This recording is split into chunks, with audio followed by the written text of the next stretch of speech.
Alright, Valley Grower 29 asks, question about Hermes. My previous grow, my orange kush seeded up real bad and gave my other two strains some seeds. I had clones of those orange kush and thought it was stress that caused them to hurt me. So I did everything I could to baby them this time. Well, now they are in week 5 and I notice seeds forming again. Pisses me off. So I ripped them out of there. Question is, did my other strains in the room get pollinated, or did I pull them early enough? Since I, again, have some in veg. Alright, well, I've had one experience with a Hermie and it happened to me right about week 6. So, I pulled that plant out and everything was fine. None of the other plants were affected. Usually Hermes, in my experience, and I've met another person that had a plant that Hermie too, and it didn't affect the whole crop. A male plant affects the whole crop, and I'm not saying a Hermie can't, but in both cases they didn't. And maybe it's because we got them out early enough as well.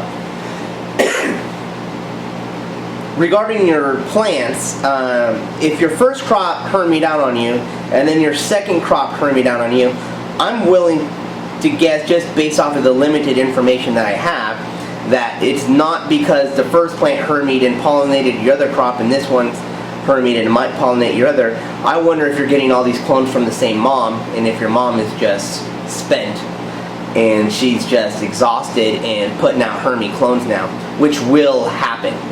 So my advice is maybe get a new mom if that's the case.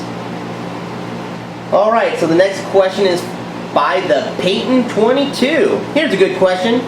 What are the benefits to running CO2 besides drastically increasing your yield and your plants finishing at a faster rate?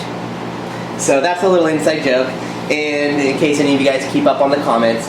But so we're gonna have a little debate here between me and Deadhead of CO2 ourselves. So I have ran CO2 off and on throughout a few of my grows, and I currently have CO2 in my room right now. And I have it set to around 1100 ppm. But to be honest,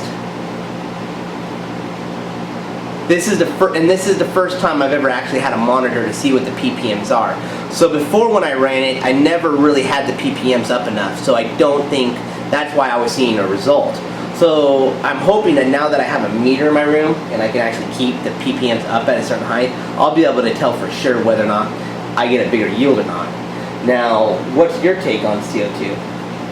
I don't think I'm sold on it yet. I have ran it only one time, and I had a meter telling me my parts per million.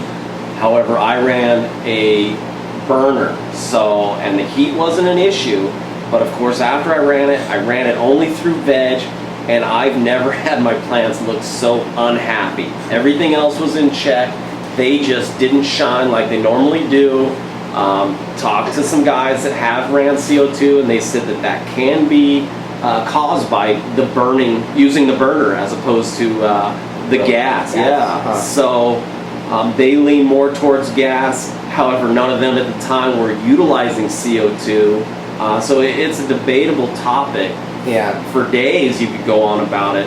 I've heard people that are killing it, and I've never seen those grows. I've heard tall tales about it, but I've never seen it in person. I just think, nature does marvelous things outdoors, so if you're getting plenty of air circulation through your room, I think you're going to be just as good.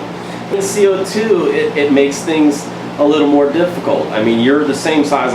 My rooms were about 1,000 waters, and then you've got heat issues that you're creating more, a burner in my case, so I'm creating more heat there.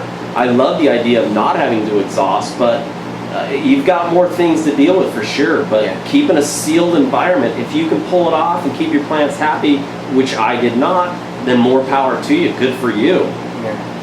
Well, I'm giving it a shot this time, and I'll try it all next harvest, and we'll see whether or not there's a difference. And maybe it's plant to plant, strain to strain. Maybe some prefer a higher CO2 level and the others don't. But yeah, I've pulled good weight off the strain that I was running. I run my strains consistently, and man, they just were not happy with CO2 burning overhead. Wow. Raw Action 509. There's your shout out. All right, so the next question is aviation's quad music, and the question is, in a 2x2x4 tent, how many watts do you need to produce sticky dense buds? Access to a 6-inch reflective hood sun system is attainable. How would you suggest growing in a tent like that? Well, I think it always comes down to, with density, is wattage. Wouldn't you agree? I agree. So I would throw 1,000 water in there. I got buddies that run 1000s and 6-inch vented hoods, and in a 2x2, I mean, I'd just throw one plant in there, and I would super crop that thing over, and you create a nice even canopy with that. 1,000 watts, you could pull a pound easy, a nice dense bud. All right, so we have a question from Carl Bailey 925. What's the best pH level that plants take the highest nutrients at? Is it 6.3 or 6.5? Well, I like this one. This seems pretty simple. I wouldn't worry about pinpointing it so accurately. No. You want it to roll through that whole little range there. So, for Definitely. example, in hydro, I like my water at 5.8. When they're younger, they like it at 5.6. But I'll put it at 5.6. I'll let it roll to 6.1, 6.2 and bring it back. And different things become accessible to the plants at different pH levels. They'll give you charts that explain that really well, but it's not beneficial to keep it just at a certain 0.3, 0.5 per se. Never ever change it. Yeah. So I would let it roll a little bit and then bring it back, let it roll again. That's what you want it to do. And it's going to make gardening a lot easier and more fun for you. Yeah. Instead of stressing out about the exact, point whatever. Yeah. What do you got to say about that? Rock them all. Yeah. Roots take different nutrients at different levels. So don't just stick it 6.4 all the time or 6.2 all the time. Yeah, basically same You thing know. Deadhead said. So I think we're all on the same page on that one. So you got an unanimous decision. All right, so our next question is from Windmill20. I'm having a hard time choosing a climate control unit. No one really explained or talked about their unit. That's because it's kind of private. I grow indoor in a 4x8 tent. Got two, probably triple XL. You put double XL hoods. Running 600 watt each. Got the basics. Just want to step up the game. Thanks to you and all your friends. Word. All right. So climate control unit. Well, that one's kind of wide open. We don't even know exactly what you're trying to control. Temperature, humidity, CO2. How far are you going with it? Yeah, you want something to do the whole works, or just like a little bit. But I think a good unit definitely is Titan. I would stand by that for sure. I've Yeah. had Cap and Titan, and I always go back to Titan when the caps bust. Yeah, Titan's good. If you're looking for something, I always recommend, if you're looking for some sort of unit that controls your lights, never ever ever get a unit with a built-in timer. If the timer breaks, your whole system is down. Buy one without a timer, and then buy a $9 Titan timer. That way, if it fails, you just gotta buy a new $9 Titan and your lights still work. Sounds like bullshit. Oh shit. Edit, son of a